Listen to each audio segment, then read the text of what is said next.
রাসূলুল্লাহ সাল্লাল্লাহু আলাইহি সাল্লাম বললেন, আউয়ালু জাইশিন মিন উম্মতি ইয়াগজুনা কায়সার মাগফুরুল লাহুম, আমার উম্মতের যেই অংশ, আমার উম্মতের প্রথম যেই দল বাইজেন্টাইন সাম্রাজ্যের কনস্টান্টিনোপল বিজয় অংশগ্রহণ করবে, আল্লাহ পাক রব্বুল আলামিন তাদের সবাইকে ক্ষমা করে দিবেন। 49 হিজরি খেলাফতের মসনদে আছেন আমিরে মুয়াবিয়া রাদিয়াল্লাহু তাআলা আনহু। তখন তিনি রাসূলের দ্বিতীয় স্বপ্নের বাস্তবায়নের জন্য মুসলিম বাহিনীকে প্রস্তুত করলেন যে আমরা এবার কনস্টান্টিনোপল আক্রমণ করব। উনি উনার ছেলে ইয়াজিদ বিন মুয়াবিয়াকে এই যুদ্ধের সেনা প্রধান নিযুক্ত করলেন। ওই যুদ্ধের মধ্যে সাহাবা একরামদের যারাই তখন জীবিত ছিলেন, যাদের অংশগ্রহণ করার সম্পূর্ণ সুযোগ ছিল, নাই সবাই করেছেন। সাহাবা একরামদের যত সন্তান ছিল জিহাদের উপযুক্ত, তারা সবাই এই যুদ্ধের মধ্যে অংশগ্রহণ করেন। হযরত আবু আইয়ুব আনসারী রাদিয়াল্লাহু তাআলা আনহু 86 বছর বয়স।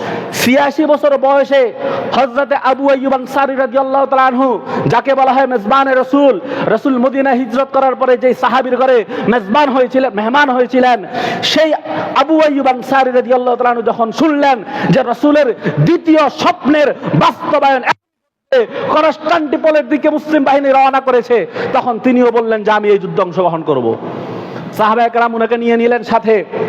হযরত আবু আইয়ুব আনসারী রাদিয়াল্লাহু তাআলা আনহু বার্ধক্যের কারণে মাঝপথে অসুস্থ হয়ে পড়লেন। আবার নদীপথ এবং সমুদ্রপথ এটা কিন্তু স্থলপথের চাইতে ভিন্ন। আপনি যদি সমুদ্রে যারা জাহাজে কাজ করে, আমাদের বাংলাদেশ থেকে অনেক শ্রমিক নেওয়া হয়, এরা মনে করেন প্রথম যখন ওই জাহাজে কাজ করতে অসুস্থ হয়ে যায়, কারণ আবহাওয়া ম্যাচিং করে না, সময় লাগে অনেক। হযরত আবু আইয়ুব আনসারী রাদিয়াল্লাহু তাআলা আনহু একে তো বৃদ্ধ, 86 বছর বয়সের একজন বৃদ্ধ, তিনি যখন সমুদ্র পথে রওনা করলেন মাঝপথে অসুস্থ হয়ে গেলেন এবং অসুস্থতা এমন চরম পর্যায়ে পৌঁছলো যে একেবারে মৃত্যু সজ্জায়। হযরত আবু আইয়ুব আনসারী রাদিয়াল্লাহু তাআলা ওই সময় সাহাবা একরামদেরকে একটা ওসিয়ত করলেন, আমি আবু আইয়ুব আনসারী যদি কনস্টান্টিনোপল পৌঁছার আগে এই যাত্রা পথে যদি আমি মৃত্যুবরণ করি, তোমাদের সকলের প্রতি আমার ওসিয়ত থাকবে, আমার লাশকে আর আরবের দিকে ফিরিয়ে নিও না, তোমরা আমার লাশকে কনস্টান্টিনোপলের মাঝখানে নিয়ে, কনস্টান্টিনোপল দেয়ালের যে সীমানা আছে সেই সীমানার ভিতরে নিয়ে আমার লাশকে তোমরা দাফন করবে। সাহাবায়ে কেরাম হযরত আবু আইয়ুব আনসারী রাদিয়াল্লাহু তাআলা আনহু ইন্তেকালের পরে সাহাবায়ে কেরাম তখন ওই বাইজেন্টাইন সাম্রাজ্যের কনস্টান্টিনোপল জয় করার জন্য অনেক চেষ্টা করলেন, কিন্তু বিজয় অর্জন করা কোনোভাবেই সম্ভব হচ্ছে না। এক পর্যায়ে সাহাবায়ে কেরাম চিন্তা করলেন যে আমরা আমাদের বাহিনী নিয়ে ফিরে যাব, কারণ কনস্টান্টিনোপল বিজয় আল্লাহ রাব্বুল আলামিন ওই সময় লিখে রাখেন নাই, এই বিজয়টা আল্লাহ লিখে রাখছেন আরো 750 বছর পরের জন্য।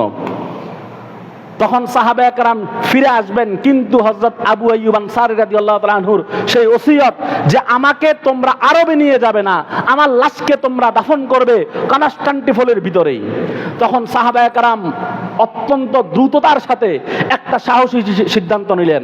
সাহাবায়ে কেরামদের একদল অত্যন্ত ক্ষিপ্রতার সাথে অল্প সময়ের মধ্যে হযরত আবু আইয়ুব আনসারী রাদিয়াল্লাহু তাআলার লাশ নিয়ে একেবারেই দ্রুত সময়ের মধ্যে কনস্টান্টিনোপলের ওই যেই তাদের সীমানার মধ্যে ঢুকে গেলেন, ঢুকে গিয়ে সেখানে অল্প সময়ের মধ্যে তাকে দাফন করে ফিরে আসলেন।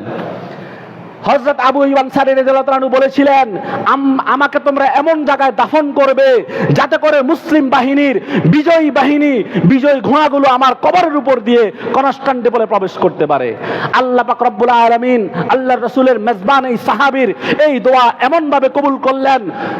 1453 খ্রিস্টাব্দে যখন ওসমানী খেলাফতের আমল চলতেছে, তখন সুলতান মোহাম্মদ ফাতেহ, যাকে বলা হয় দ্বিতীয় মোহাম্মদ, এই সুলতান মোহাম্মদ ফাতেহ কনস্টান্টিনোপল বিজয় করার জন্য বিশাল এক মুসলিম বাহিনী প্রস্তুত করলেন। তিনি এমন একটা যুগান্তকারী সিদ্ধান্ত নিলেন, ইতিহাসের পাতায় এমন কোন ঘটনা আজ পর্যন্ত কেউ দেখে নাই। যখন মুসলিম বাহিনী রওনা হলো, জাহাজগুলো যখন তিনি নিয়ে যাবেন, দেখলেন যে এই জাহাজগুলো এখানে নোঙর করা কোনোভাবেই সম্ভব নয়। তখন তিনি একটা বিকল্প পথ অবলম্বন করলেন। তিনি কি করলেন, যেই জাহাজগুলো আছে এই জাহাজগুলোকে এবার সমুদ্র পথ থেকে বের করে এনে তিনি স্থল পথে নেওয়ার একটা অসম্ভব এক পরিকল্পনা করলেন। আচ্ছা, জাহাজ কি মাটি দিয়ে চলবে? বলেন, জাহাজ কি মাটি দিয়ে চলবে? জাহাজ তো চলে কি দিয়া? কিন্তু তিনি সিদ্ধান্ত নিলেন, আমি জাহাজ দিব কোন জায়গা দিয়া? স্থলপথে। একটা স্থলপথ আছে, যেই পথ দিয়ে যদি অল্প সময়ের মধ্যে কনস্টান্টিনোপল ঢুকা যায়, তাহলে অতি অল্প সময়ে খ্রিস্টানদেরকে পরাস্ত করা সম্ভব। সুলতান মোহাম্মদ ফাতেহ কি করলেন, অনেকগুলো কাঠ একত্রিত করলেন, কাঠগুলোকে বিছিয়ে দিলেন, বিছিয়ে বললেন এবার এগুলাকে তোমরা ঘি এবং চর্বি দিয়ে এগুলা ঘষো। ঘষতে ঘষতে যখন এগুলোকে পিচ্ছিল করা হলো, এবার বললেন জাহাজগুলোকে এগুলোর উপর উঠিয়ে দাও। জাহাজ উঠিয়ে দেওয়া হলো। মুসলিম মুজাহিদ বাহিনীগুলো টানতে টানতে অল্প সময়ের মধ্যে, খ্রিস্টানরা কল্পনা করতে পারে নাই এই দিক দিয়ে মুসলমানরা প্রবেশ করতে পারবে, মুসলমানরা অল্প সময়ের মধ্যে কনস্টান্টিনোপল পৌঁছে গেল।